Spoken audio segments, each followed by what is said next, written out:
If you like stuff, then check out the Am I Stuff podcast with Mr. Kelsey Hudgins. He's a fella. Live from the Scrabble Whiskey Studios. That's right. You heard my good friend Norm McDonald talking us in there from the Screwball Whiskey Studios. Indeed, brother Scott and Mann in the house. Hi there. How's it going, man? I just couldn't think of anything better to do on a Sunday afternoon. You know what, man? It's not like there's anything on TV worth watching right this second, is there? No, not at all. And I'll tell you what, this is my first opportunity to actually be in the studio, in your studio, and that's cool. Well, I'm glad to have you. You know what it is really cool is because saying my studio is so much better than saying my tiny apartment.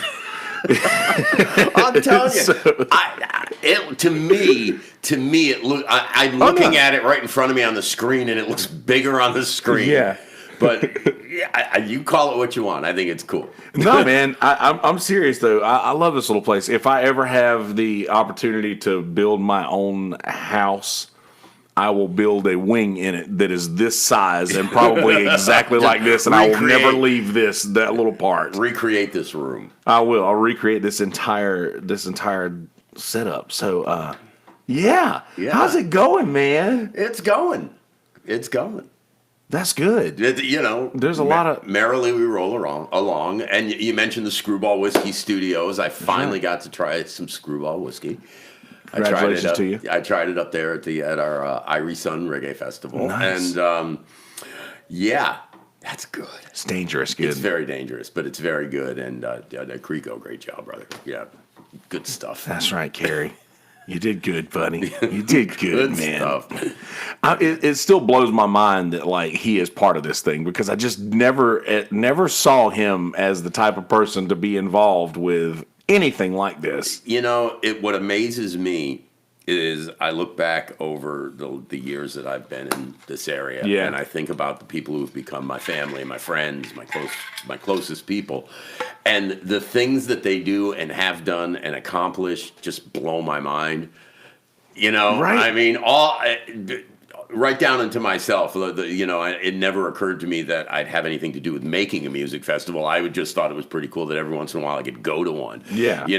I know a guy who invented a whiskey. I seem to know somebody who's done all these amazing things. I know amazing musicians such as yourself. I mean, it just amazes me. It just amazes me the level of accomplishment that the people I know achieve. Because let's face it,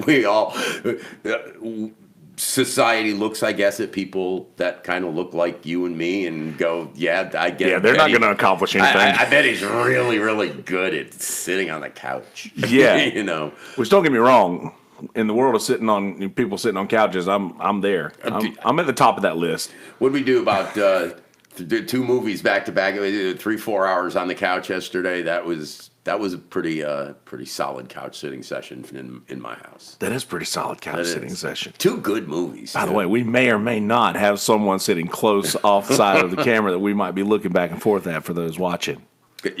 She's been on the show before, but by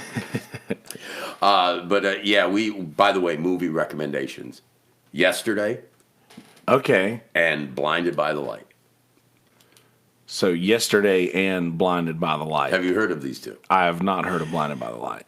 You know about yesterday, though. Most people know about yesterday. Oh, yeah. Okay. Well, of course. Great movie. Blinded by the Light is based on a true story about a Pakistani teenage kid in Britain who gets turned on to Springsteen and just like becomes a fanatic and lives his life with the lyric. He feels like the lyrics speak to him.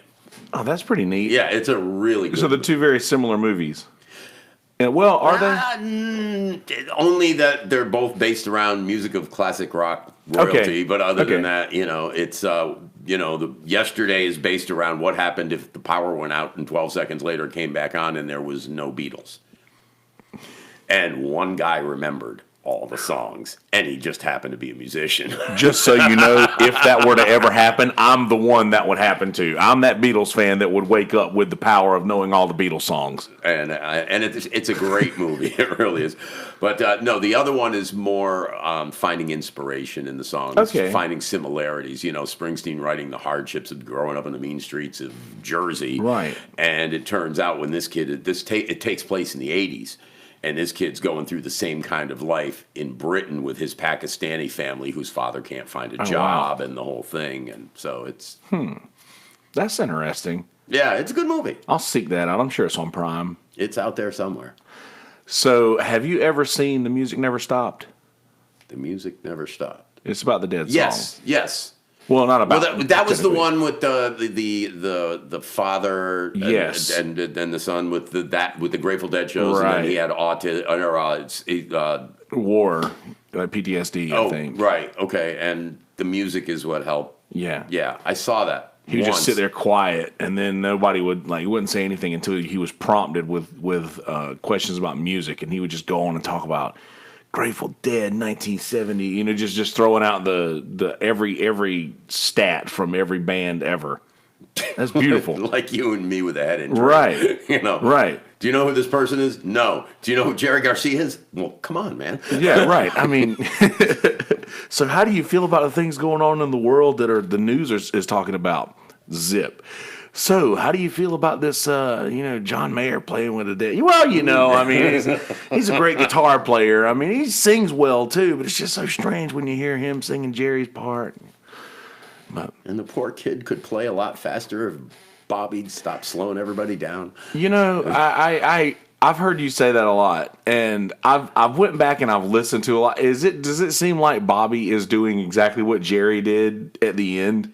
I feel like Bobby but Bobby's always been this way, even with Rat Dog. I feel like Bobby has a much more blues and jazz approach to the music because that's where his head is at.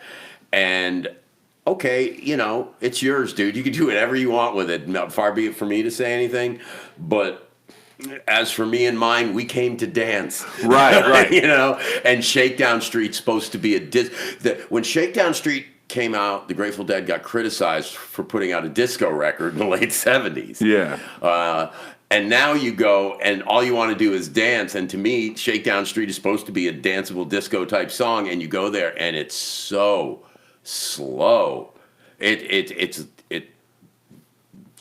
not. It's just not. Now, is it possible that they kept it at the same tempo and just changed the progression or at all? Because I'll do that. I'll do some songs every now and again, and Adam will be like, "Dude, why are you playing this song so slow?" I'm like, "I'm not playing it slow. I'm just playing it half time. No, this is same speed. No. This is the difference between cocaine and a Quaalude. Okay. Okay. You listen to Shakedown, especially in those 80s days, and it's 100 miles an hour. Right. Same thing with Eyes of the World. Listen to those old Eyes of the World, and then as you start to get to the mid-70s, they started getting really, really fast. And then when it came back in the 90s, in 1990, it became more of a mid-tempo jazz type song. Yeah. Maybe they felt like their listeners, they're getting old too. They're not going to be wanting to move like this. Well, they probably weren't expecting to appeal to the next generation. Do you think they weren't? Do you think they were expecting to just have that crowd that they had? And I don't know. I don't know that. I can't even claim to know what was on their minds, but I can tell you that they were, a million bands follow that path now. Right. But there was no one for them to follow. Everything that happened to the Grateful Dead after a certain point was uncharted territory. So I don't know if they knew what to expect. I think by the time they got to the mid-90s and they were filling stadiums every summer with, teenage kids on up to middle-aged guys, I think at that point, we might have something here. 30 years generations are rolling on. I mean, but we just keep making more Deadheads. I don't know how it happens, but it keeps on happening. I'm glad for it. 80s were my glory days, Abby says. How's it going there, Abby? Good to see you. Hey. Yeah, man. I don't know. I want to think that they had the idea that this would happen. But then again, if they would have known this would happen, you think Jerry would have done it? Jerry, Jerry's got that famous quote where he said, "As for me, I've opted for fun in this lifetime." Right. You know, Jerry never got involved with anything political. He never expressed an opinion on anything. His whole thing was just do whatever you think you should do. He probably didn't have an opinion on a lot of stuff. No, not really. It never seemed that way. Yeah. I mean, you know. I don't mind that. Oh man, the dead. So for audio, So for audio folks listening, there's a little bit of content at the beginning of this that you guys should go to the YouTube channel and check out at Kelsey Hudgins. How you like that? Shameless plug right there in the middle of the audio. You're a professional at the shameless plug. You're doing well. I'm very proud of the accomplishments that this podcast has made. And I'm very proud of the accomplishments that my speaking has made. Like, I feel like my in-between song chatter on gigs has improved immensely since I've been doing the game up a little bit. Yeah, just since I've been doing podcast one, and I watched this the podcast Kill Tony, which my listeners are like, oh, here he goes again. You only live once before mainstream. I hear you, Abby. But just doing the Kill Tony thing where they'll like draw names out of a bucket and comedians will come on stage and do 60 seconds, and then a panel of comedians will either critique them on their act to help them do better, or they'll roast them because they were awful. And I love that. I don't know why, I just love it. But people know what they're getting into. They sign up at their own free will. They know that these guys, but just hearing the comments that the panel will give comedians that are trying to improve their act, I've stolen from all of that, and I've like started trying to do that in my shows, like trying to do stand up in between my songs. Like I'll do a minute of stand up in between my songs, holding my guitar. That's one of the hardest things. It is. It's easier when you have a guitar.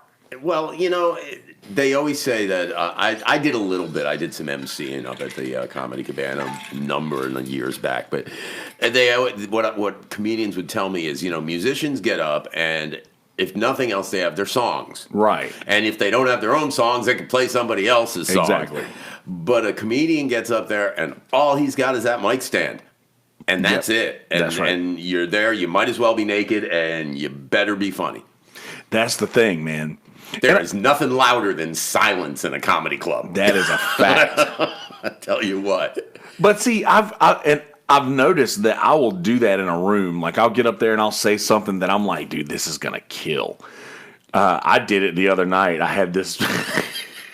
You'll appreciate it just because it's. I don't know. I think it's funny. We're on the way up to Boone, and we were talking about zombie apocalypse somehow. I don't know. Of course you were. I don't know. It was something Smitty brought up. It was some zombie apocalypse. Well, or that's whatever. because if there is a zombie apocalypse somewhere between here and Boone, North Carolina, seems likely. Yes, exactly.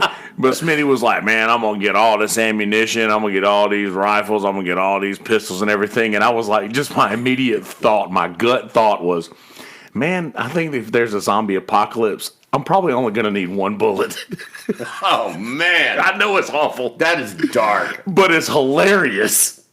Dark or not. I don't know. I think it's hilarious. But I told That's that joke. even darker.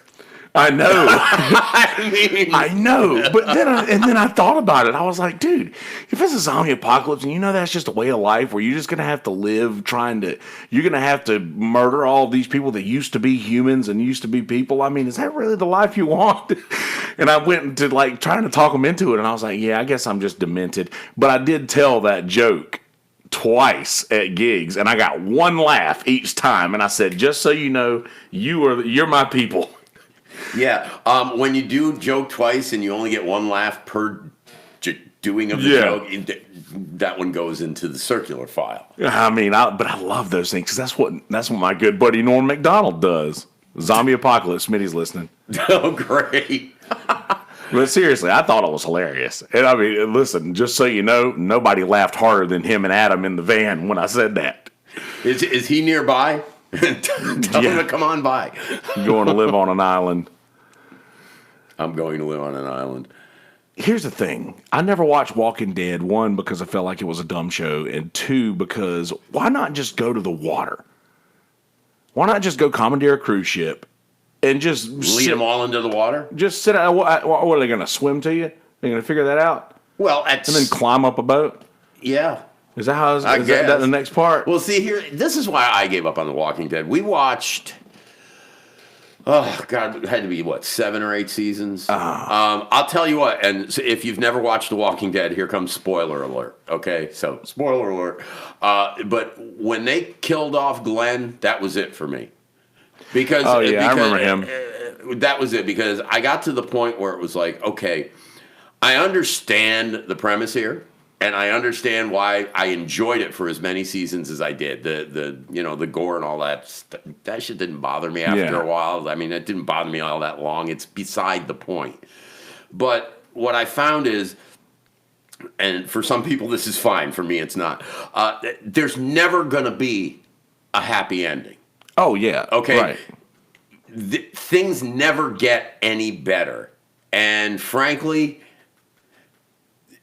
the whole damn world is so negative right now. I don't need to spend my time going, you know what? You know what? The only way I can make the world seem less fucked up is to watch the zombie apocalypse. And at some point, that's just too much negativity for anybody.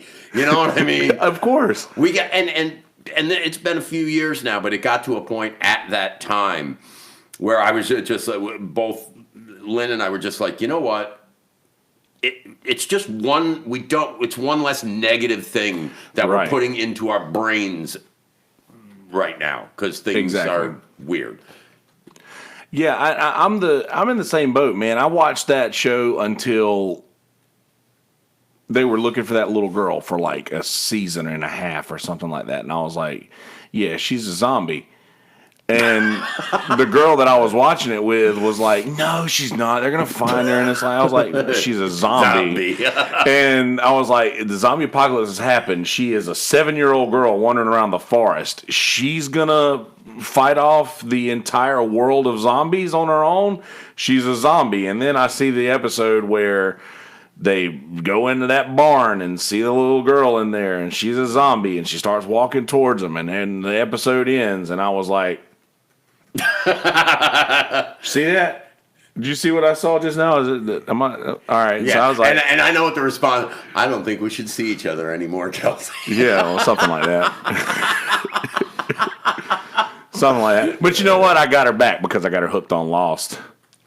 Lost was fun.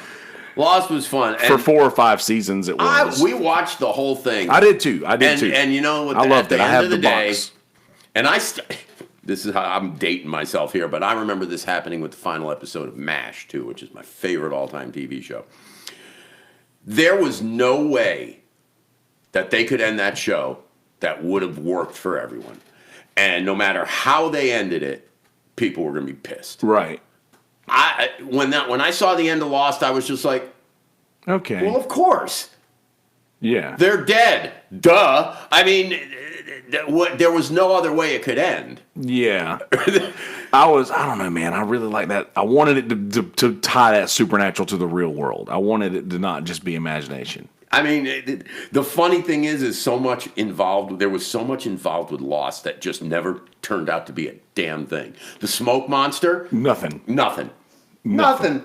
And the writers, because you know the writers halfway through that they started doing they started doing the what was it, the Super 8 movie or whatever it was or something like that. They were doing this. They started doing other movies and they started having other interests and things like that. And they said the writing staff just gave up halfway through. They were just let's just tie a bunch of not tie a bunch of loose ends. Going to see Alex Hooper in a few. This is great. Oh yeah, you can have the bullet one line, Abby. I'm just. You know, go tell it to one person who will think it's funny. If it's funny, take credit for it. If they don't laugh, say, yeah, that was Kelsey's. Yeah, be like, I heard this guy do that joke. I heard it on YouTube. Yeah. But see, you know what? Some of the funniest stand-up I've heard, I believe, is where somebody says something that is so awful like that, but you're laughing before you can process what you're laughing at, and you're already laughing, and it's like, ooh, should I be laughing at this? But then it's like, well, I'm laughing at this. Yeah. So, well, it's funny you mentioned that. I had a conversation with somebody the other day, my wife and I were out eating, and we were talking to the girl who was waiting on us about movies and TV shows and stuff. And we said that we find inappropriate humor to be pretty funny. Right. And I'm thinking more along the lines of dark humor, like you're talking about and stuff. And she says, "Oh, you got to go watch this show then. If you like inappropriate humor, you got to go watch this show." So she sent us home to watch an animated series called Big Mouth. Yeah, I lasted about... Now, if I had sat down on the couch with you to watch this show, okay, we probably would have had some laughs. Yeah. I'm sitting next to my wife, 40 seconds. Understandable. 40 seconds into the first episode of the first season, and I'm like, nope. Understandable. I mean, that's the difference in the inappropriate humor that... Yeah, I'm more akin to your one bullet theory than, yeah, okay. Well, so, I love what Smitty's over here. The best part of survival apocalyptic type movies is that though even in the worst case scenarios, humanity and love still exist. Right up until the point where they eat each other. I was just about to say that. I was like, until they get hungry. Until they get hungry. I'm sorry, dude. You know what? Let's get some fucking love and humanity in this world, and then we'll figure out how to keep it amongst the zombies, okay? Let's not wait until it's the only thing on the shelf we haven't grabbed yet. Yeah, right? Yeah, let's do that a little early. And, I have love and humanity, but, people don't expect that because I'm also... a hermit, asshole,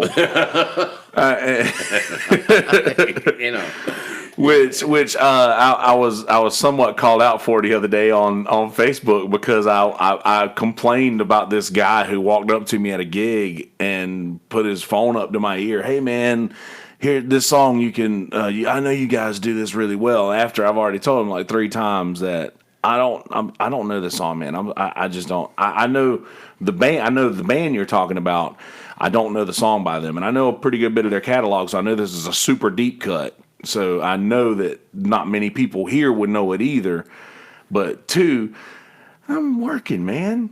Now I get. I just it bothers me, and I know I'm an asshole for it. I don't care. It bothers me to know that people don't know what is appropriate and what is not during a gig, from walking up like trying to hand me headphones. Hey man, and I understand they're trying to make a connection. I understand that, and I understand it's my job to please these people and to keep them wherever I am playing, spending money. That's my job, and I feel like I don't know, and I admitted to being an asshole. I don't care. I just there's an asshole, and then there's an asshole. Yeah. Okay? An asshole like you or me, that's society's word for people who can't control their urge to say what they think and what they see in front of them without a filter. And most of the time to try to better those around them. Right.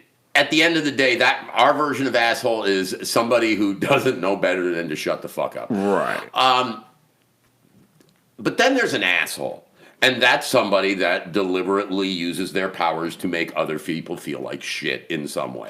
And that's the difference. You're not trying to hurt anybody. You're just saying, I saw this, it annoyed me. Does it annoy anybody else? Or is it just me? Am I the only asshole in the room? Fine, I'm the only asshole in the room. Okay? But I'm fine with that. I'm totally fine with that. But let's be honest. There's an asshole, and then there's an asshole. Right. And I don't mind, and I've told people that. I was like, I don't mind being, I would rather be right than liked. And most people think that I mean that I would rather me be right than liked. And I don't think, I like, because... No, you don't mean you'd rather be correct than be right. It means you want to be on the right side of history. You want to be on the right side of a situation, That's right. I mean, you don't want to be, like, do you really want to be the last guy in the room to say, no, I'm still against legalizing medical marijuana?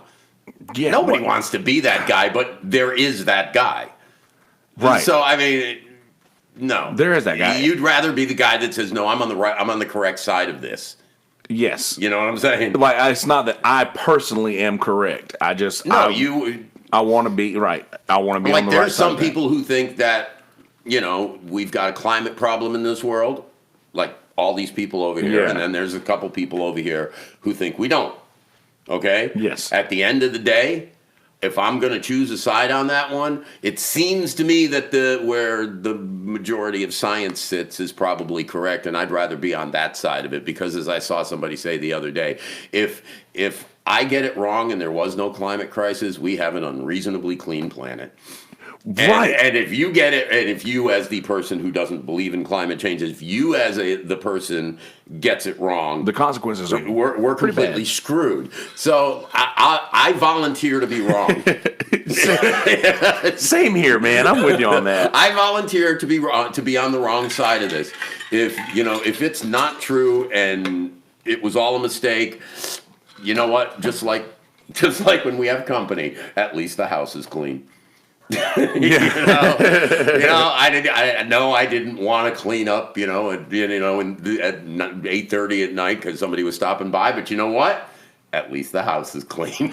Yeah. By the way, sorry I didn't clean up or anything. No, that for wasn't you it. guys. That wasn't on you. That was on me. That was on me. We had some company last night, and my wife was like, "We need to straighten up the house." And I'm one of those people that's like, I've got that moronic philosophy of if they don't like the condition of my house, well, but fuck it. Yeah, they're not coming here to see my house. They're coming here to see us. Yeah. But at the end of the day, that's the bullshit argument. No, I'm of the same party, and I don't know. I think it's most of my stuff is just stuff sitting around that I haven't recycled yet. And I'm not joking. I have plastics on the counter over there. I got cardboards over. Brian Rossler in the house. How's it going, buddy? Brian. My good friend Brian. I did a nice little set at the Atlas Tap House the other night for one of Brian's showcase shows. Brian's heard me say this publicly and privately about him over and over again, but Brian is one of the true heroes of the Grand Strand music scene in there. I dare anybody to dispute that. 1,000%. He is. Nobody could dispute that.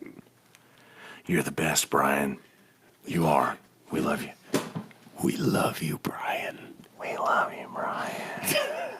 So it's interesting that you brought up the last person in the room to say we don't need medical marijuana or legal marijuana, and also the climate in Did the I mention same I'm not sense. here representing anyone other than Yeah. We're not representing anyone. I'm not representing my employer, my business, my friends, my family, my wife. I'm just here representing.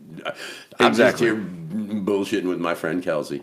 and that's what I want this to be. That's because podcast is the last vestige of free speech. Yes, in it America. really is. And if we ever lose that, then it's time to throw up flags. This is because this should be ours forever. And I've heard every podcaster that I appreciate and respect say the same thing. This is the Wild West of the internet, and it should always be that. And Smitty, man, you got it, dude. Just come over. We're doing it right now. The whole. It's time to tell everybody those things that nobody else will tell them. Come on, dude. What do you live 5 minutes from here? Come on. Yeah, we got a microphone set up.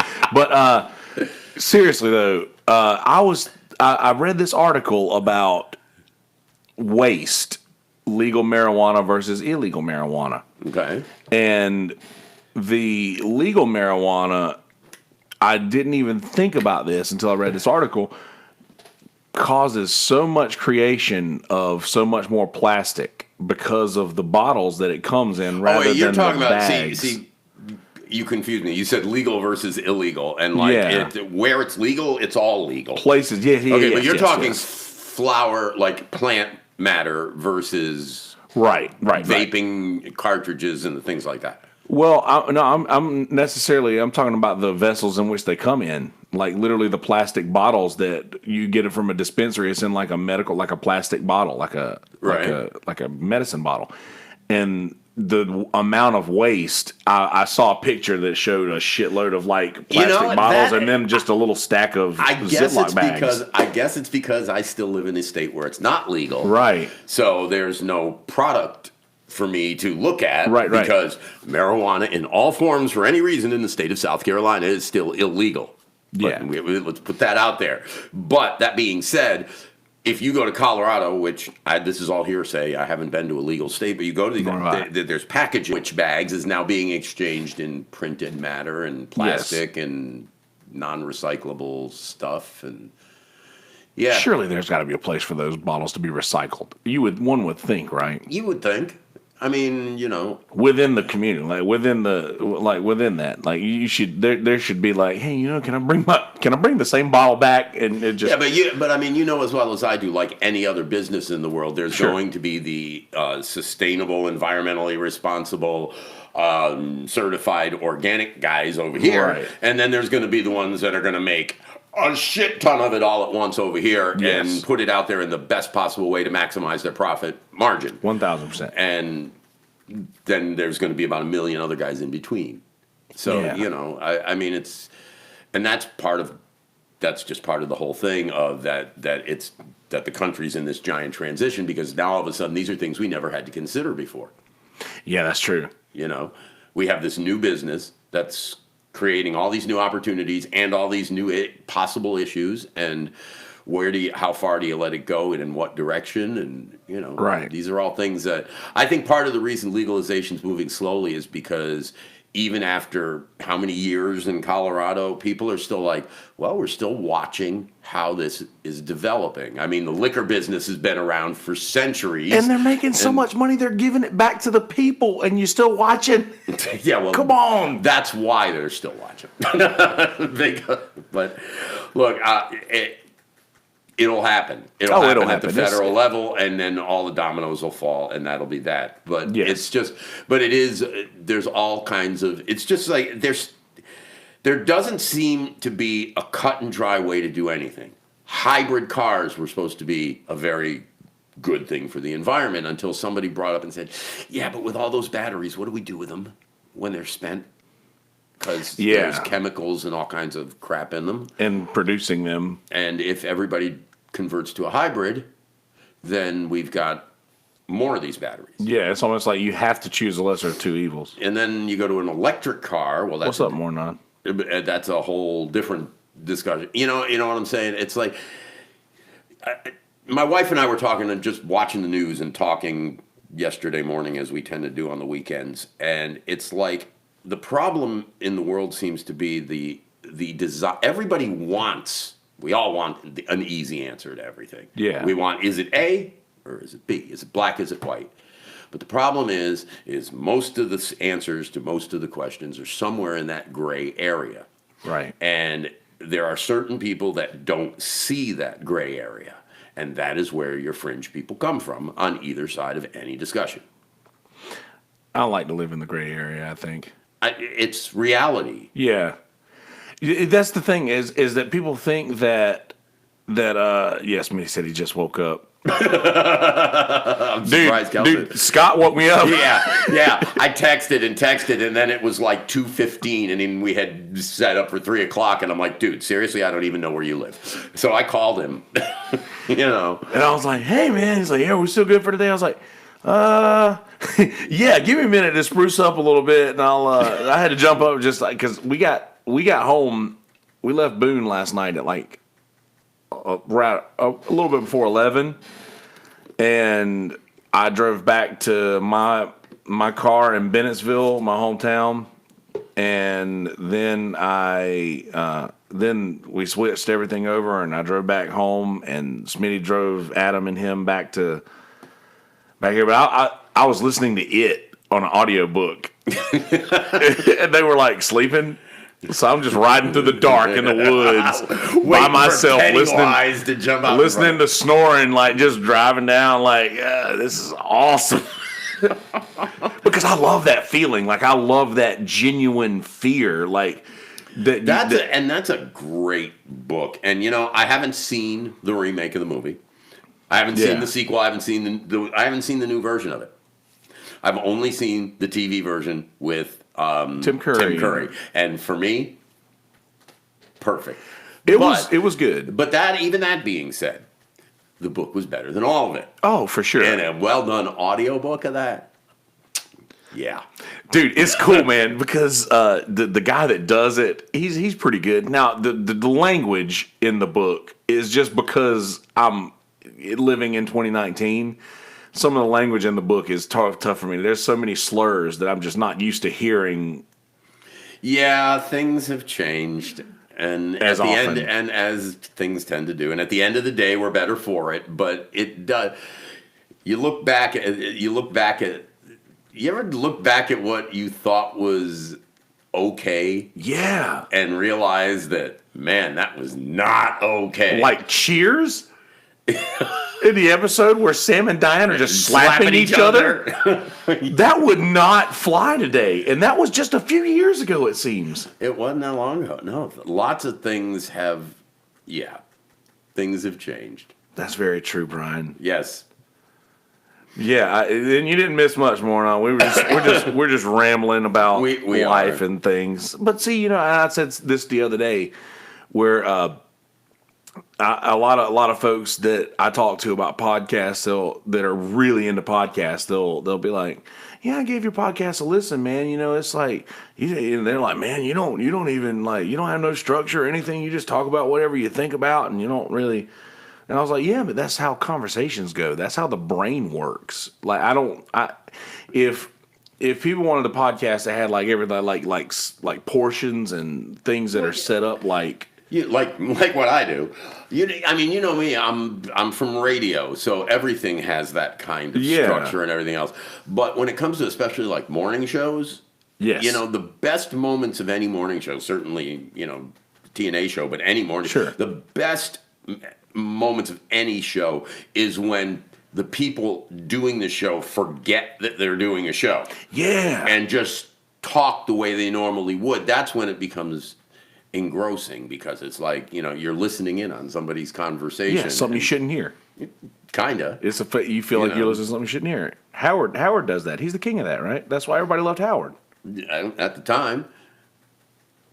Right. Yeah. I mean, I was a Stern fan for years. I thought it was the coolest thing ever, and I worked at the radio station in Albany, New York, when they became his like fourth affiliate or whatever it was, and that was the year he ran for governor of New York. So he came into town. I didn't get to see him or meet him, but he came into town, and it was a big deal for the radio station. And we had Jackie Martling come in and do comedy. Yeah. And at the time, he was huge, and.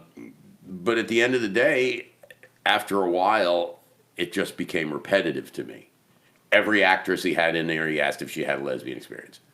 Yeah. And again, you talk about things that have changed over the years. Now it's 2019, and who cares? Yeah, a lot of those a lot of those shows wouldn't work today. Back then. I don't know. It's just the way it goes. Things change. Things change indeed. Things change, and people go with it or they don't. Right. And it gets there whether you like it or not. That's one of those things that people just, people cling to the past so much, and we all do it for different reasons. Some of us do it for, with family reasons and different things, but people don't want to let go of certain things. Exactly. And change is scary. There's no doubt about it. But things are going to move forward whether you like it or not. Yeah. And it's not. If you don't like it, that's okay. But it's not fair to try to slow it down, because it's gonna, it's gonna happen anyway. It's like when people started really trying to fight the whole same-sex marriage thing. Even now, it's only been a few years, and we look back on it and go, "Isn't that stupid?" But it's like people were really actively trying to fight that. Some people still are, and it's like, "No, dude, it's done." It's not going to affect you But my point, and you're right, and that's but my point is it's done, right? And if it's not done, certain other things aren't done, but they're in the process of being done. Exactly. You're slowing it down for everybody else. You know what I'm saying? It's gonna happen anyway. You just if you don't like the change, that's cool. You don't want to participate in the change, that's cool. If you're against legalization of either medical or recreational marijuana, and you say, I don't want to do that, that's great. Oh, yeah. But don't stand in the way of other people who are moving forward with this. I have a fork in the road analogy in which at the fork in the road, one of those roads is closed, and the people who like to go down that road before it was closed are standing there telling the other people why they shouldn't go down the other road. Yeah, I mean, yeah. And that's not progress. And I'm sorry, but we need progress. And people who are enemies of progress or against that, they're not good for It's just anything. I mean, look, I understand, as you get older, you start to understand why some people feel the way they do. Oh, yeah. There's things I miss, from back in the day when I was a kid that don't exist anymore. I miss a life without this. I do. Oh, yeah. There was a time where if they couldn't find you, even before pagers, I'm not that old, but before pagers, there was a time where if you weren't at home and you weren't at your desk or at work, people just assumed you were with your friends or with your family. They couldn't find you, and that's life. Yep. And if it was an emergency, they'd start calling your friends, like your mom did. Yep. But I miss that. But I completely understand and am all right with the fact that we're never going back there. Yeah, the box has been opened. The toothpaste is out. It is. It really is. What's up, Carrie? What's up, Bruce? I saw you in there a while ago. I forgot to. We were in a deep chat there at that moment. I didn't want to interrupt it, but hey. So, things change. Things move forward, things change, and whether people like it or not, we are, and for some people, including myself, much too slowly, but we are moving to a place in this country, and hopefully someday in this world, but in this country, where, whether you like it or not, human beings are going to be equal to one another. That's right. No matter where they came from or what color they are or who they love or anything. That's where we're headed. It's obvious. There's no turning back. Some have tried. Some are trying. But that's where we're headed. That's right. If you don't want to be there, that's cool. That's your decision. You have every right. This is America. But just get out of the way. That's the thing. Like, it's not going to affect your day-to-day life, no matter what happens. Like, especially with the gay marriage situation, and even with Bruce talking about the it's Carrie. Carrie's got the answer. I'm not even going to read that on to give him the where we need. Bruce says we need pot to help with pain and stomp out some opiate abuse, and that's 100% no, fact. of course. I'll be on. Pot were legal nationwide, we would still have Tom Petty. We would probably still have Prince. Yeah, and I could name a few people that I'd still have that I'd actually known. Right. And there are those that we know that are dealing with it as we speak. Absolutely. And it's just so sad that is an option just because people feel like, I don't know, I just feel like if you could have something that could ease your pain legally that was safe, because but any way you want to put it, all those commercials about this is your brain on drugs, your reaction time, like, dude, people don't get out and go driving around like that, stoned all the time, man. You're not leaving. That's why there's Domino's and delivery and couches and things like that, because we don't leave those a lot of the time. Well, I tell you what, here's the thought process. I was talking to a friend of mine last night, and he is currently doing what a lot of people do, which is abstaining from cannabis use due to job-related stuff. Exactly, and that's just... And we got to talking about that, and then we got to talking about truck drivers, and he said that he had one time had to apply for that kind of thing. Right. And apparently, they'll test you for marijuana. Yep. And if there's any bit in you, you're done. You can't do that. But you can take a handful of oxycodone and jump behind the wheel, and nobody will blink an eye. Right. And there's no policing that. There's no breathalyzer test for a pill. Right. There's no way to test for that. It's just so sad that people are just giving these things out left and right. I wonder if it's, here's some conspiratorial thought for you. I wonder if it's like here we go. I wonder if it's like a population control situation. Wow. I know. Wow. I went there. You did go there, didn't you? I've never even considered that. Well, because But I mean, if you wanted to go that direction, if you think about it, fuck you, Repack. I mean, there is an awful lot. There's an awful lot of population control going out there if that's the case. Yeah, I mean, there really is. I mean, okay, you might as well kick it out there with it's the thing everybody's been talking about is, oh my God, 8 people have died from vaping. Okay, but to this day, even in this day and age, thousands of people are dying from cigarettes.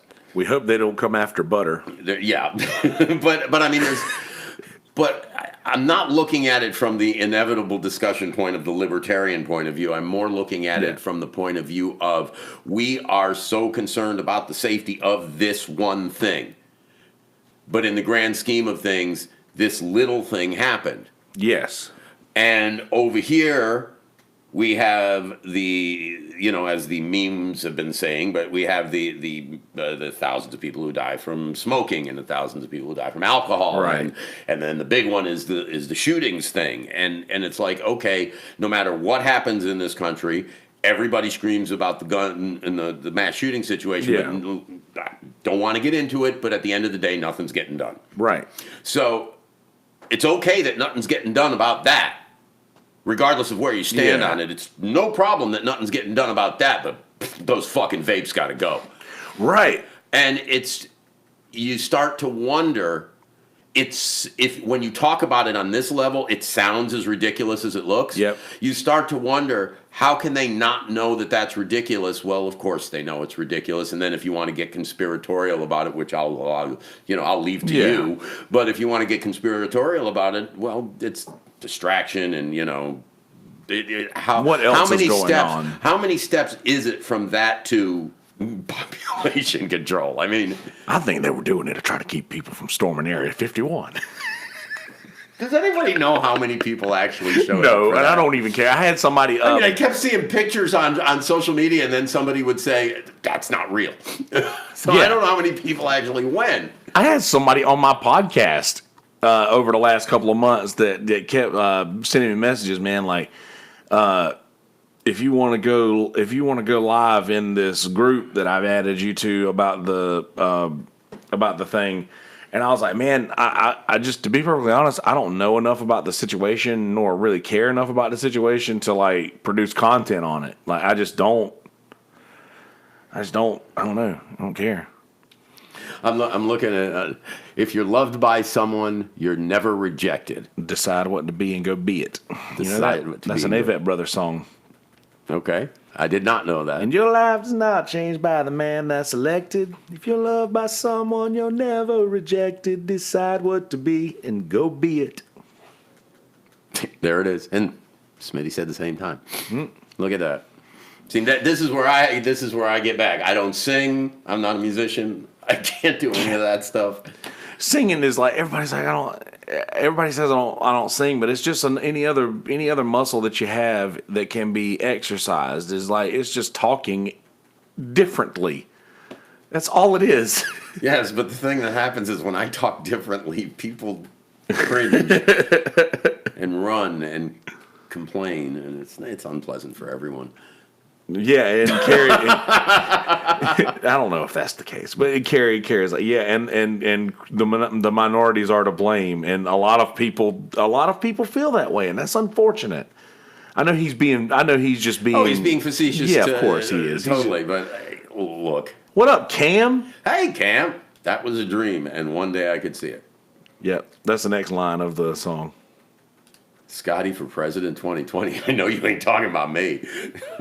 Now, here's a funny thing that Joe Rogan talks about a lot of the time, and he says that for one person to have this job of president is just foolish. It is. It's like, this is such a hard job. This is the hardest job in the world, probably. To give it to one person is why.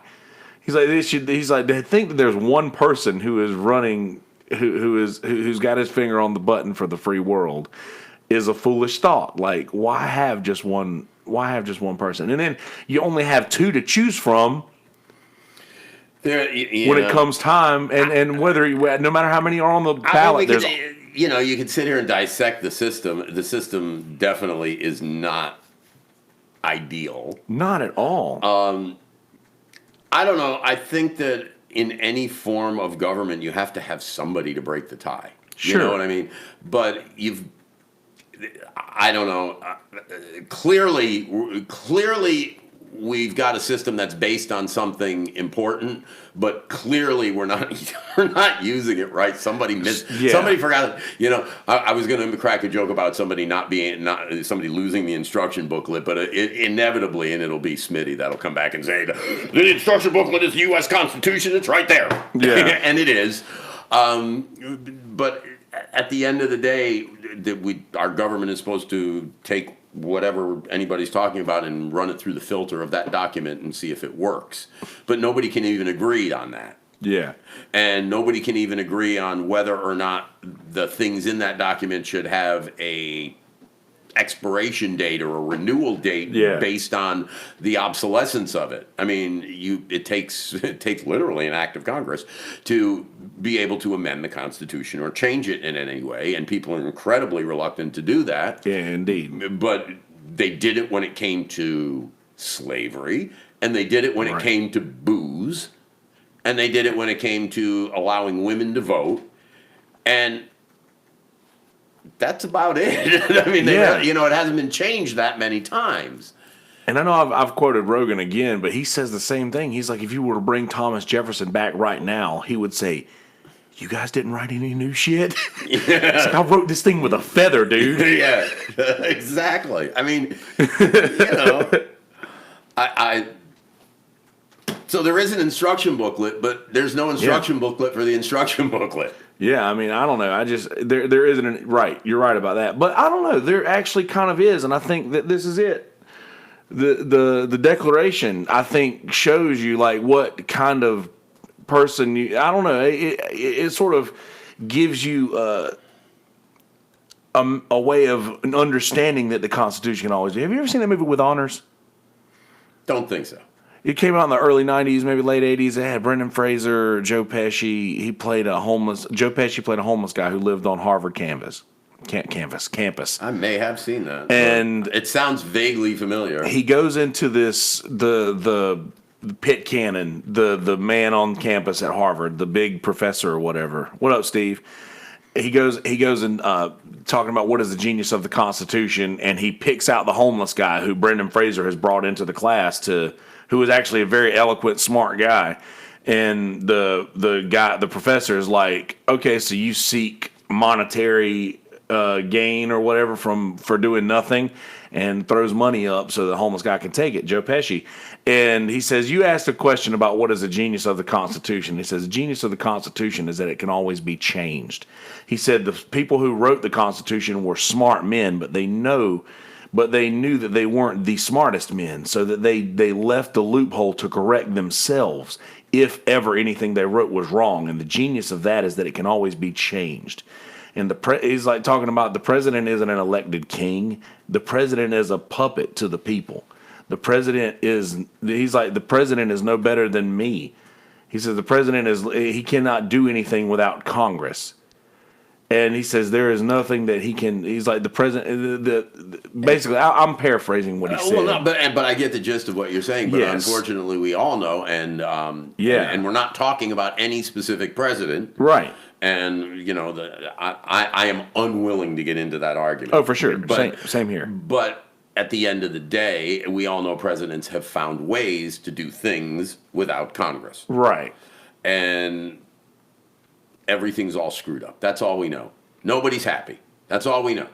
You know what? If you ask the Republicans, the system is all screwed up and it's the Democrats' fault, and we have very specific reasons why. Yes. And if you ask the Democrats, they'll say it's the Republicans' fault, and we have very specific reasons why. Exactly. And I have said on more than one occasion that as far as I'm concerned, there's only one rule. Don't be a dick. That's it. That, I mean, really, because if you, and it's kind of funny, but if you narrow it down and you take all of our rules, any of our rules from the Constitution, or if you happen to be of the religious ilk, any of the 10 Commandments, any of it, it all comes down to don't be a dick. Right. Thou shalt not kill. Killing somebody's that's kind of dickish to kill somebody. Know, don't steal. Don't be a dick. Don't take advantage of somebody so that you can get a bunch of money and leave them completely fucked. But hey, at least you got a bunch of money. No, don't be a dick. Right. And that's what all of it comes down to. Don't mistreat anybody. Don't try to take anything away from anybody. Live your life. Do the best you can. And don't be a dick. I feel like your conscience will let you know what the laws of humanity are, and it's pretty easy to follow those, I feel, for most people. To a point. I agree to a point. I think sometimes we all need to be nudged in the right direction. Right. Good on you for that too, Brian. Yeah, absolutely. But just that's what it comes down to at the end of the day. I see too many people doing too many things on every level, from just driving like a complete asshole to, running things like a complete asshole. And it's like, You know what? Just stop for a second. And the problem is we're all human, because I'm a dick a lot of the time. And I don't want to be. Yeah. And after I am, I feel bad about it. But I mean, see, I need to work on that part. Yeah, because I don't feel bad about it. Well, I mean, look, when you're a dick, again, it comes down to what we were saying at the beginning, which there's an asshole and there's an asshole. Yeah. I mean, I don't see why anyone, from the janitor to the president, can't get up in the morning and just go through the day with, if no other criteria of the day, if I'm faced with the opportunity to, and I'm going to put it in probably more of a, the touchy-feely snowflake kind of terminology, because that just happens to be who I am. Sure. But if you could just go into the day with the idea that if I'm faced with the opportunity to do something that's going to leave somebody somehow hurt or upset, and I can avoid that in some way, I'm going to. Yeah. If you set no other goal for the day other than to try to get through the day without screwing up somebody else's day, I just think it'd be a better world. I think by default you would feel better at the end of the day, no matter what inconvenience you would put yourself through. If you knew that you lived your entire day with trying to help somebody else have a better day, I'm sure that would turn out pretty well for you. And I'm getting to the point where I think I might could do that. But man, I think that my instincts are just too selfish at times. Well, everybody's selfish. We're all selfish. Yeah. I'm selfish. Nobody wants to hurt. I certainly don't want to hurt. Nobody wants to go through a difficult conversation. Nobody wants to be faced with something that's truly ugly. Yeah. So we do, well, even though we don't even know it, we do it unconsciously a lot of the times, but we do anything we can to avoid discomfort. Right. And sometimes in doing that, we inadvertently, or we discover that we just don't give a shit, we hurt somebody else or put somebody else in a bad position, or line our pockets at the expense of somebody else. Well, they gave me the money instead of giving somebody else the money. Yay me. I don't know. You could guilt yourself to death thinking about this, but the truth is if you could just you don't have to overthink it. Just try to just not be a dick. I can't really explain it any more than that. Yeah, I'm with you, man. And that's not that hard to do, really. And it's a matter of for me personally, like for the longest time, especially when I was drinking, like I would have zero filter at all, and I would just say exactly what was on my mind, and I didn't care how it affected whoever I said these things to. But over the last few years, I've just been trying to update my filter, for lack of a better term. And just that way, I don't really, because I don't like to think much about what I say, because I want to respond honestly. Right, and I'm the same way, and But right off the top of the head.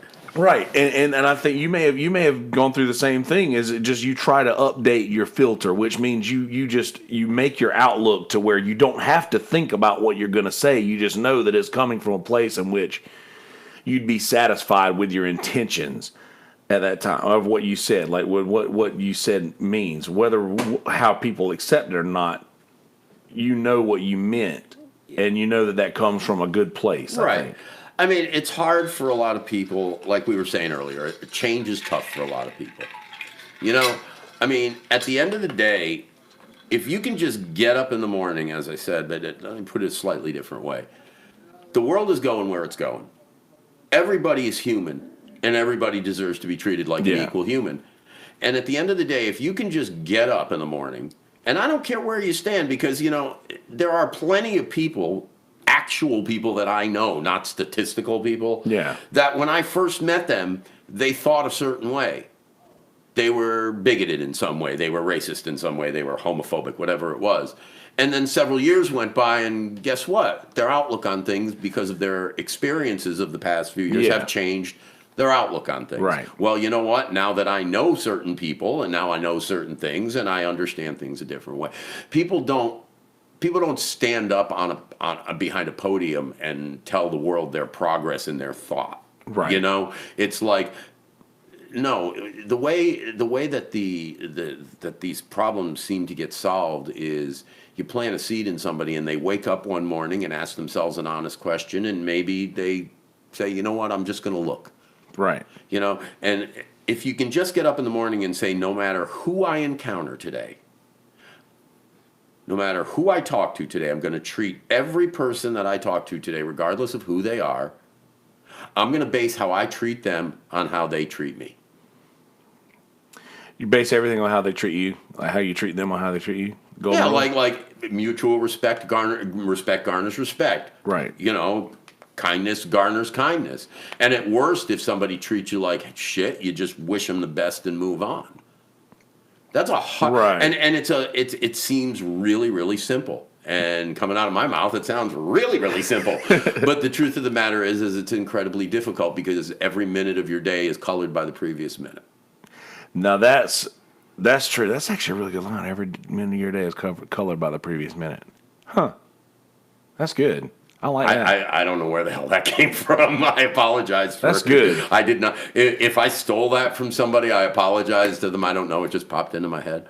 I have a lot of those things. It's something that you could have heard somewhere before, but every now and again, if I say something like that, I'll be like, have I ever heard that before? That was good. That's nice. I like that. 11 years ago, Scott, you gave me 2 tickets to a show at House of Blues on 7/30/2008. I will never forget that. July 30th, 2008. What show was that? Who would that be? I'm trying to see if I can guess who that would be. July 30th, 2008. Okay, let me think about this for a minute. It wasn't the Disco Biscuit show, because that was 2010, and that was in June. July 8th. 2008. It wasn't Flaming Lips, because that was 2007. It could have been. God, it could have been anybody.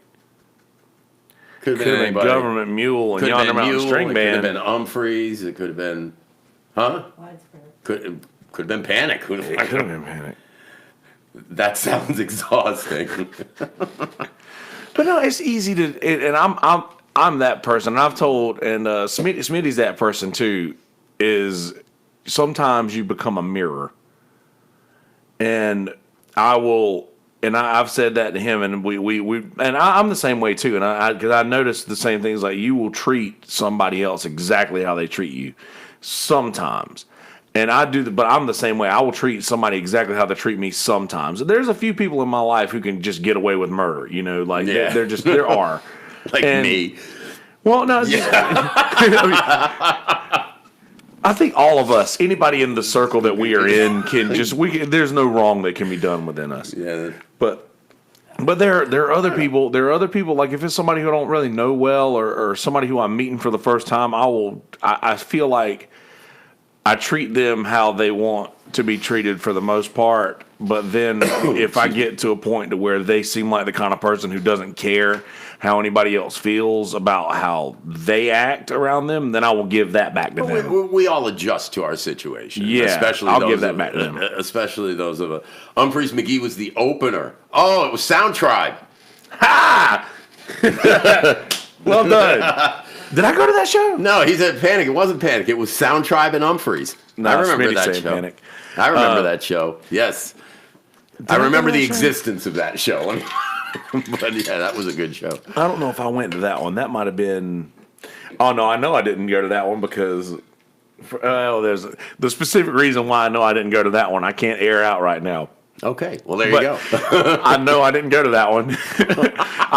I saw Sound Tribe in Asheville at Thomas Wolfe Auditorium, and nobody opened for him. No opener. Oh, let me tell you about the first time I saw Sound Tribe. I was working at a radio station in Greenville, South Carolina, and they sent me to do a live remote from the Brevard Jazz Festival. Now, Brevard, I don't know if you don't know. Oh, it was your birthday, too. That's cool. The Brevard Jazz. Brevard is this really neat town that is located between the state line and Asheville. Yeah. And aside from being, it was the home of Jim Baker. I think that was Jim Baker's hometown, but or he lived there at some point. But Brevard has this jazz festival in this beautiful park, and they've got a really nice amphitheater in there. Yeah. And they had just traditional jazz going on up there, and they had some wine and different things. And so we went up, and I did my live broadcast, and we got to stay the day, and we're walking around. And we start following this path towards let's find wherever the second stage is. And we follow this path, and we get to one of these pavilions like at Myrtle Beach State Park, one of the picnic pavilions. And we get there, and there's like a small stage set up in there, and there's a band getting ready to play, and there's like 15 people. And this band starts playing, and I'm like, this isn't jazz. I'm like, this is really neat. And when they finished, I walked up and started talking to the guy, as I tend to do, and it was Sound Tribe. Nobody had ever heard of it. They were a reasonably new band out of Atlanta. And they gave me a studio burn, because this was back when you didn't burn your own CDs. Yeah, right. This was in 96, I think, maybe. And they give me this gold-colored CD, nothing printed on either side, and a case. It's a Studio Master from their album Interplanetary Escape Vehicle. I still have it. It's a great album. But yeah, that was the first time I saw Sound Tribe in the woods with like 15 people in Brevard, North Carolina, and that's badass. Nobody knew who they were, and it was pretty cool. Man, dude, we went up to Asheville. It was me, Carrie, Reggie, and another friend of ours that you probably wouldn't know. Went up, and dude, it was, I don't know. I haven't felt that in a long time since. There's certain things that, like, there's certain types of music that when you hear it, and it's so foreign to me as a musician, there's certain types of music that I can hear that's so foreign to me that I can't, like, plug that part of my brain into where I'm playing along with everything that I hear at all times, because I do that. Like, I'll play along in my head to everything I'm hearing all the time. Every now and again, when I hear something that's so foreign to me that I can't make sense of it, my brain doesn't know how to accept what I'm hearing or seeing. And that is that Sound Tribe. That Sound Tribe, and I've never felt that since. Yeah, it's interesting. There's some of those bands, those more electronic leaning bands, will just your brain just locks on to that, and it's transformational. Yeah, it really is. Like, just hearing, like, that little blip, blip, blip, blip, blip thing in Rabble, that little Mario sound that they played through a whole song. Like, I'll send the whole song and just listen to that one little part. Blip, blip, blip, blip, blip. And just the whole time, I'm just listening to that one little thing, and there's this beautiful arrangements going on around it musically that I can't describe. And Kelsey needs to see Big Something and Dr. Bacon live. Well, about that Big Something thing, I have seen them, and he actually set up my guitar rig for me the day at Boathouse. Do you remember that? No. You talked me up. You introduced me. You brought me on stage. That's right. I opened for Big Something the first time. The second time they came to Boathouse. They played inside. That's right. Yep. That's right. Well, they're a lot of fun to see them at their own festival at the Big One. It's just an experience. And Dr. Bacon, those guys are a blast. And actually, that leads me to, every time I do this with you, you ask me for a music recommendation. Yeah. Dr. Bacon is about to release a new album. Okay. Their first full-length studio album. Nice. And they're going to start selling it for the first time next weekend at their own Smoke Down festival that they're having in Snow Camp, North Carolina. Tickets still available. But the album is called Fast and Loose with the Essentials. And that sounds like a sick band name. Yeah, that's the album title. Fast and Loose with the Essentials. And I got a hold of a copy of it from the band. I'll be playing a song from it that nobody's ever heard outside of the band and family tonight on the Head Shop, by the way. So listen, 9:30, nice. 104.1 FM out there in the world, wave104.com. But this is a great album. And when it comes out, you should buy it. I'll do that to your recommendation. I will. Yes, when it hits the services, download it, stream it, listen to it. It's really, really good. Very diverse. I mean, anybody that's seen Dr. Bacon knows, there's nothing they can't do. Yeah, and they could make that awful Titanic song fun. Yeah. In fact, I may challenge them to do that. Guys, take that awful Celine Dion song and turn it into something that doesn't suck. No drinking whiskey here, Steve. No, not at the moment. I tried, but I got here, and where's the camera? The bottle was empty. It's empty. The bottle's empty. There's nothing in it. Product placement, dude. Send more. Yeah, I've literally had one sip, or was it two? 2 sips at the reggae festival this weekend. Our buddy. Your carpet is trying to eat my chair. Yeah, what happens? Happens to the best of us. Our buddy Dreddy Rob, formerly Dreddy Rob. He had a bottle of it, and he hooked me up with. Just to pull off the bottle. Oh my God, so good. And I get here and there's an empty bottle. Yeah. Hasn't been recycled yet. Such a tease. I got another empty bottle sitting right I know, it's decor. It really is now. That's what it is. My one and only sponsor, man. My one and only sponsor, Screwball Whiskey. Screwballwhiskey.com. Tomorrow's stories begin right here. Carrie Harris says, Screwball Whiskey is the answer, though I forget the question. Whatever the question. I remembered that comment from a while ago and I forgot to read it. But no, I everybody that I've had on here that has tasted it said that it was delicious, and there will be more and I think we can get it here now, so I might just get a couple bottles. It is available in town. Just get a couple bottles to sit around here. So there you go. Yeah, Steve probably did. They were at Walk 'Em All Getaway. They were they? Who was? Dr. Bacon? Dr. Bacon, yes, they were at Getaway, and they were at Big What as well. But yeah, they were at Getaway. They were every year at Getaway when it's over with, there's always one band that everybody was like, yeah. And this year it was Dr. Bacon. Everybody was like, oh my God. Oh my God. They were so cool. They were so amazing. They were so much fun. And they were. And they were the last ones out, too. The festival ends. We do music Sunday night, and then Monday morning, Memorial Day, everybody gets up and goes home. Yeah. Not everybody gets up and goes home. Some of us get up and start cleaning up. Yeah, you right. know? And 2 o'clock in the afternoon on Memorial Day, and I wander up to the campground, and there's some of the guys from Dr. Bacon and a couple of the cosmic superheroes just sitting around in a circle, jamming away in front of the official Dr. Bacon RV camper. And it's like 2 o'clock in the afternoon, and they're just waking up. And yeah, it's Dr. Bacon wins the Iron Man award for this year, no doubt. Right on, man. But they were a blast, and they're always fun to see, always. So I've gotten to where I feel like I might be able to go out and see live stuff again. Brian Ressler says of Screwball, it's like fermented Captain Crunch peanut butter cereal. Completely, totally. That's the best description I could get. That's what it is. Well, there you go, Carrie. You can take that back to your and I'm sure cohorts. I'm sure General Mills will be perfectly willing to let you use that for your advertising. Shit. Pour this on your cereal. Yeah.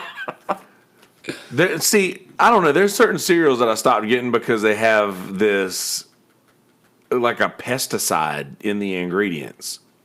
Like it's like a, I don't know. There's literally something that you buy in the, like, it's a pesticide that is among the ingredients list in certain types of cereals.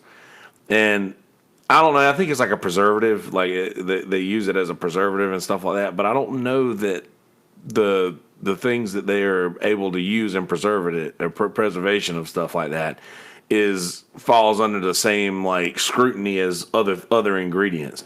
Like in like beauty products, there's like so much that can be hidden in fragrance, like scent. And things like that. Well, that, in like, food, there are certain things to watch out for. I learned that from Ashley Justice, by the way. Oh, well, there you go. Thank you, Ashley.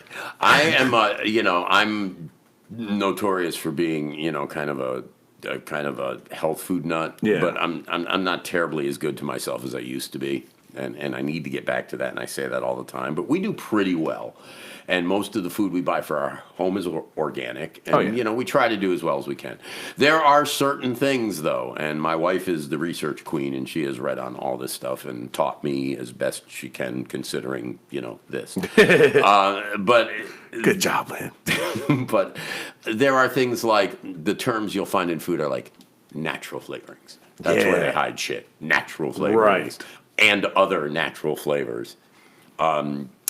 Corn sugar is just another more politically correct term for high fructose corn syrup. It's the same thing. Flavor enhancer, that's MSG. Right. And words like light, home style, homemade. Yeah. They mean nothing. They're marketing terms. They have there's no regulation or any kind of rules about using those words. You can call something, chocolate and then chocolate light because it has a different color. Yes. And it's all just a ploy to sell candy to you guys. I mean, there's a lot of places they hide. Oh yeah, that's just so slimy. And I hope, will we ever reach a point? Do you think in this country to where it's things? Because in Europe, they don't have the issues that we have with food things. Like in Europe, everything is like so much healthier naturally just because of the laws that are in place over there. The funny thing is, and I have no data to back this up. This is just a personal observation. Okay, but in America, we like to say, and I say we as in the country, not as in like you and I, because I can't speak for you, but what I'm going to say is not necessarily what I think personally. Yeah. But in America, we say we let the market decide. And in a lot of other places in the world, they don't let it get to that point. Okay? Yeah. They say, no, we're not going to let the market decide. Genetically modified soybeans are no good for anybody. We're just not going to allow them. Yeah. We've seen enough evidence that even if we're only to the point where we can't be sure that they're safe, then no. And we say if people want to take that risk, that's up to them. And if they don't want to take that risk, that's up to them. Yeah. And usually we find that what they do in other places, we usually wind up there. Right. But we let the market decide, and it takes a lot longer. And in some cases that may be all right, but I'm afraid, personally, I believe when it comes to our health and the well-being of ourselves and our kids and our dogs and cats, I guess. So, We'll give them but at the end of the day, when it comes to that kind of stuff, you don't let the market decide, because the market is always going to decide to do what is best for the market. Yes. Okay? It's always going to be based on the money thing.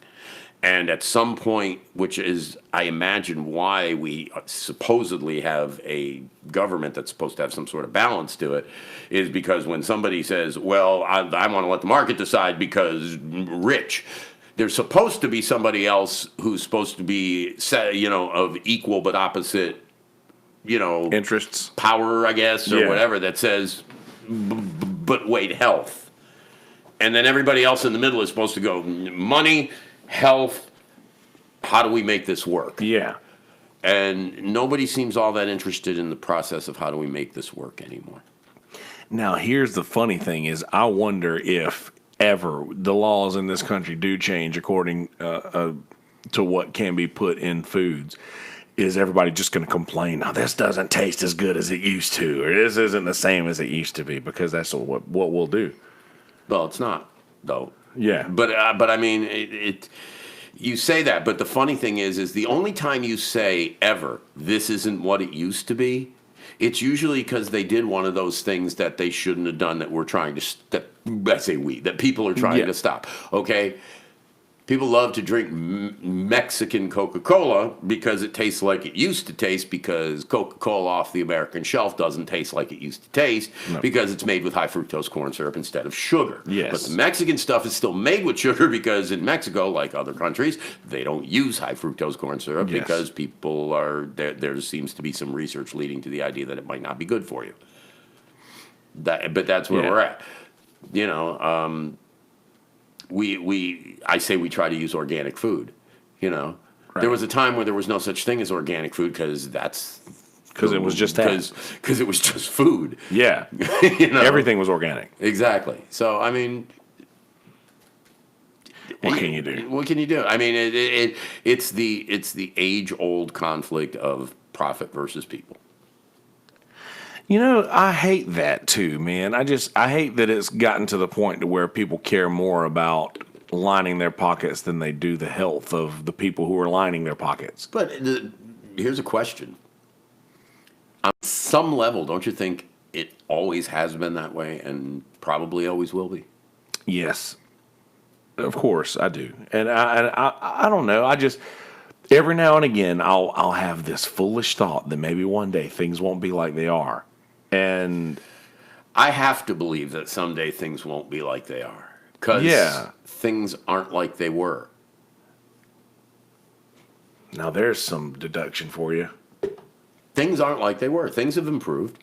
See, the problem is I mean, from my point of view, the problem is that everybody wants change, but the problem is that everybody wants it to happen really, really quick, and it doesn't. Yeah, it takes time. Change is really, really slow.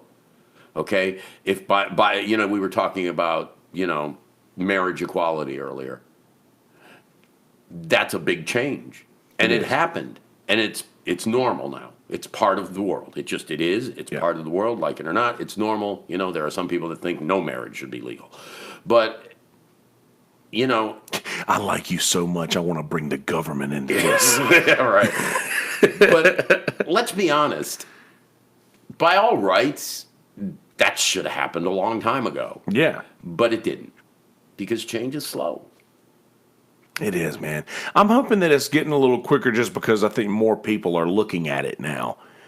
More people, it has more eyeballs on it now than it used to, I think. Like the things that need to change, the things that need to happen, the little tiny things in people's hearts that are telling them maybe this isn't the right thing to do, I think is louder than it used to be. I think that maybe we could do a little bit better. Thought is a little bit louder in people's heads now than it used to be. I think I agree with you. And that's why I said before, if people could just wake up in the morning and go, you know what, I'm just going to treat everybody okay today. And I'm just, let's see if I can get through the day reminding myself that every person is no better or no worse than me. Right. We're all in this together. We're all doing the same thing.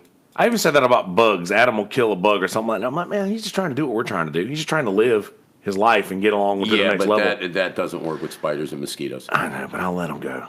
I'll let them all go. That's a good point, Smitty. Change without profit is slow. Yeah, regardless, but yeah, I'm not going to disagree with that. But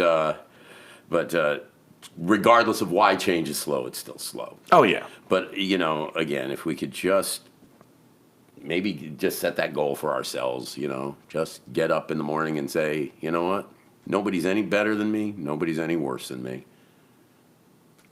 Except, just kidding. You're right. No, you're right. Except I could come up with a whole list of excepts. There's plenty of people that are worse than me. But here's the thing. Anytime we tell these people that, it's not that we're thinking that we're better than them. It's that we think that everybody else around them might have a better go at it if they just listen to us. Because we know what's right. No, Brian knows what's right. I'm looking at Brian. Brian, you know why Brian's right? Brian's not right because of what he's saying. Brian's right because he's using all them big words because he's a college professor and he's smarter than all of us. He's like, I would like to believe in capitalism, but the crony capitalism we have is just another form of oligarchy. It is an oligarchy. It really is, but that's just far just more articulate than I could ever achieve. We could use these words in the way that we think they should be. Like, man, this is just a bunch of oligarchy. It's like, no, it's a bunch of malarkey, not oligarchy. It sounds the same. There's a concept. Smitty's like, the issue is what is considered the profit. Love is profitable. Is love profitable? Yeah, and health. Just I don't know. Understanding is profitable. Like, I don't know, just seeing the world as something that's there for everybody and not just for you is profitable.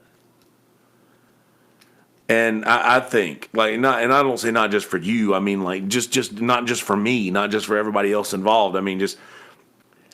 Yeah, I mean, but obviously we're talking profitable. We're talking financial, just for the sake of the discussion, right? Hell, you know how I feel. I understand the desire to make money. I want to make money. I like making money. I enjoy money. Sure, I enjoy spending money.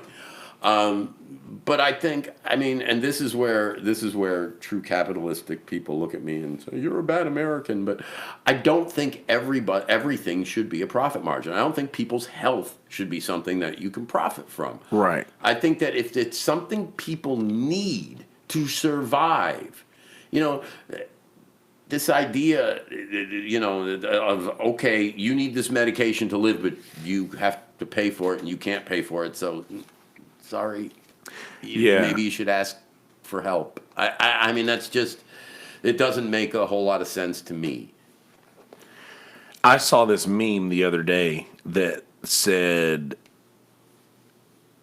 why is methadone for the addict that lives down the road from me free when my diabetes medication is $700 a month? And somebody had edited the meme to cross out the why is the methadone free for the addict that lives down my road. They crossed out all that stuff to where it just says why is my diabetes medication $700 a month, which is so true. It is, and that's the problem, because the discussion will always center whenever you have people that view certain segments of our society as in different lights. Yes, some people view addicts as people with an illness, and some people view them as criminals, and so these comparisons that really have no relationship to one another are brought up. Like, why does he get free methadone but I have to pay for my diabetes medication? You're implying that he should have to pay for his methadone the way you pay for your diabetes medication, when in actuality you should get your diabetes medication the same way he gets his methadone, which is if you can't live without it, there's a plan for that. Yeah, I think the point of that meme that I saw was that you shouldn't advance yourself by tearing down someone else. Yeah. I mean, in a way. Yeah. Oh no, I completely agree with that. I mean, I guess it's like, I understand people wanting profit. I do. And there's plenty of places to make money in this world. We know it. Yeah. And some of them are really, really stupid. Oh, yeah. I mean, some guy, we talk about it, people have been talking about this stuff for generations. Some guy in the 70s made millions of dollars selling a pet rock. He took a rock, he put it in a box, made the box look funny, put it in Spencer Gifts, and sold millions of the damn things. Oh, yeah. Okay? More power to him. If you can convince people to give you $10 for a fucking rock, dude, you deserve the $10. That's 100%. But if you're going to take somebody who's got a disease and tell them, I can't give you these meds if you can't pay for them, that's problematic as far as I'm concerned. 100%. That you can't. Those are not the kind of things that should be played with. Like people's health, people's well-being. Like this is, but then again, that gets back to the point to where the people who are in charge of these things and making prices for things like this do not see the people as people. They see them as numbers on a spreadsheet, and that is just so. I believe that's the case. And until people are viewing other people as actual people instead of just numbers, then this is going to be an issue. And I don't like the thought of that. You're a person to me, not a number. You are a person to me and not a number. All right, we've got about an hour and a half of them. Yeah, I think we've destroyed enough of the world for one day. Go see live music. Pay for it. Don't be a dick. That's all I got. Go see live music. Pay for it. Don't be a dick. What was in the very beginning? What did we say we were going to call this episode? We had a few of them. The stuff nobody else will tell you episode. The stuff nobody else will tell you. There you go. Two jackasses rambling on for 92 minutes. I don't enrich your soul, not your pocket. Exactly. Money is a tool, not a goal. That is true. Oh, Carrie Creco Harris with the wisdom there. Wisdom straight out of a bottle of Screwball peanut butter whiskey. Now available in your local liquor store. If it is not available in your local liquor store, ask them for it, and they will get it. Or go to another local liquor store. Yeah, or go to another one and say, first off, if you ask for Screwball whiskey and they say no, then you are to punch this person Shut up! directly in the face. First, that's your first move. And then you walk out of that store and you take your arm and you pull a whole shelf of vodka down with you as you leave. And on your way to your next liquor store, and just keep doing that until you find it. That's all. That's the trick. And then when you need bail, just give Kelsey tomorrow's stories begin right here. Screwball whiskey. Remember, each moment is colored by the previous moment. If you pull all the vodka off the shelf and then the next moment you're in the police car, you'll know that the previous moment caused the next moment. Say, well, you know what? It's their fault. They didn't have the whiskey I wanted. 11% of the military budget could fund enough renewable energy for every home in the U.S. All right, let's go for 12% and get some health care, too. Boom. All right. All right, guys. Brother Scott, man, I appreciate you being here, and always a pleasure. I'm glad to have you in the studio, finally. I'm glad to have been in the studio. This has been a lovely experience, and, this is very good. And now that there's that cool little background music there playing for you that you audio folks will get to hear. By the way, if you only exclusively watch on YouTube and you want to hear a cleaner version of all of this nonsense that we do, I invite you to listen to audio every now and again. I do a little bit of extra work on that than I do on the videos, just because I like the videos to be behind the scenes. Oh, so you mean cleaner in the sense of less all over the place, not like no. Not censored. The content is unedited. The content is unedited, but there's the outro and intro stuff is it's polished. It's polished. There's an intro where I do all of my spiel in which I'll go. All right, so in this episode, blah blah blah blah blah. But anyway, just in case podcast listeners do skip past this in the beginning, I invite you to go to mistuffpodcast.com. And I haven't updated in a few days, so forgive me on that. But all of the links to anywhere where social media and things like that are on mistuffpodcast.com. Please go to Apple Podcasts, Podomatic, anywhere podcasts are available, wherever you get podcasts, My Stuff Podcast. Subscribe, review, and so that way until I get more rates and more reviews, I won't be able to get specific stats. And just because I'm a nerd, I like to get stats. So, it's not that important. But if you wouldn't mind, it doesn't take too long. Please do that. At My Stuff Podcast on Twitter, at My Stuff Podcast all over Instagram, all over social media, all of the things. Kelsey Hudgins, if you want to follow me on Facebook or anywhere else, Yonder Wizard on Instagram. Scott Mann, all over everywhere else. Everywhere is Scott Mann with 2 N's. Everywhere is Scott Mann, right? Is all of your social media presence. Scott Mann with 2 N's. I'm on Facebook.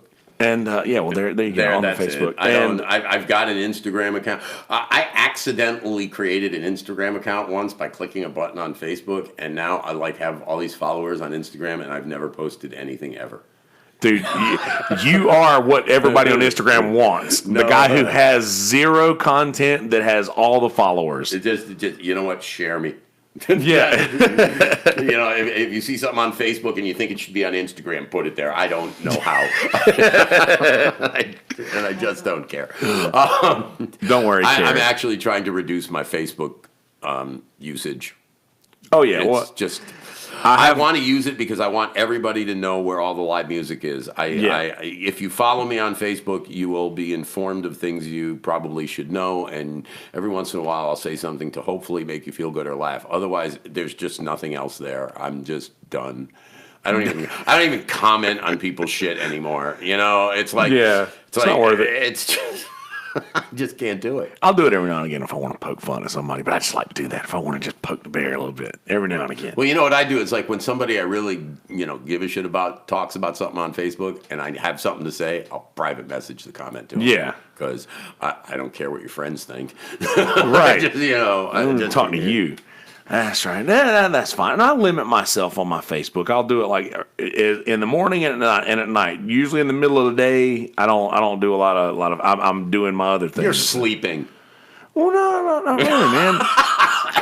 Everybody, all of my friends, because you're out taking your live video walks at 3:00 in the morning at Garden City Pier and shit like that. So, all of my friends sleep more than I do. I just do it at a different time, so it doesn't look like I do. I didn't say you were in bed since 7:00 the night before. I know, that's what I'm saying. But I don't know. Sleep is overrated. I like to stay awake as long as I can and then sleep as long as I can. All right. So, yes, please do all that. Screwballwhiskey.com, SKREW ballwhiskey.com. Tomorrow's stories begin right here. Screwball Whiskey. Be good people. In a world full of shitty people, don't be one of those people. Be a good person. It's not that fucking hard. Don't be a dick. Don't be a dick. All right, audio folks. Enjoy your day and be good people. Peace, bitches. YouTubers, hang tight for just a second, and let's do this intro thing. Let's let Norm talk me in one more time. What? Don't back up. The MI Stuff Podcast with Mr. Kelsey Hudgins. He's a fella. Studios. And that's right, ladies and gentlemen, live from the Screwball Whiskey Studios, indeed. How's it going? How you living? You doing well? Good. I'm so glad to hear that. So in this episode, my buddy Scott Mann stopped by the studio to talk about all sorts of things, and we had no method to where we were going to go with this, which is the way I like conversations to be. And this episode was one of my favorite to date, and I'll say that in front of you. It really was. I loved it. Don't be a dick talk. So good. It's the don't be a dick talk, indeed. That's going to be it. That's the one. That's what we're going with. But yes, so we talked about all sorts of things, and I'm not going to give any content spoilers, but you are not going to want to miss this episode, not a second of it, because everything that was said, we bounced around so much but everything I think we bounced around to was pretty meaningful. So I'm very excited for you to hear this one, and Share it all out on all the social medias and all the things. We're trying to get the numbers up a little bit. I've been kind of slack on posting episodes on days when I should, just because the end of the summer gets like that for musicians. And I know the listeners who've been keeping up with the stuff know that I've warned you guys over the last couple of weeks that things might get a little sporadic over the next couple. But we're getting back into the normal swing of things here in the next couple of weeks. So anyway. Please go to mistuffpodcast.com. Please follow the MI Stuff Podcast on all of the social medias at MI Stuff Podcast, the number 1 on Twitter at MI Stuff Podcast on Instagram and Facebook. And if you want to follow me personally, Kelsey Hudgins on Facebook and Twitter, and at Yonder Wizard on Instagram. If you want to follow Scott Mann on Facebook, he promises to either make you laugh or post something that you need to know about live music and things like that in this Myrtle Beach area, and then all around, honestly. But definitely check that out for all kinds of good content. And also the Head Shop, Sunday nights at 9:30 on Wave 104.1 in the Myrtle Beach listening area. Did I get that right? Well, I'll be damned. Won't you look at that? Look at you. And that is where you're going to find all of your cool hippie music for all us dirty hippies out there, ladies and gentlemen. Speaking of the dirty hippies out there, take a bath. I'm just kidding. I'm one of those. Okay, hit the off button. I got to take a leak, will you? All right, guys. I'm going to go ahead and let you get to your content. So do that. Be good people in a world full of shitty people. Tell me those people. Enjoy your content. Enjoy, motherfuckers. YouTubers, click the link in the center of the page. It's not there right now. It will be soon. Peace, bitches.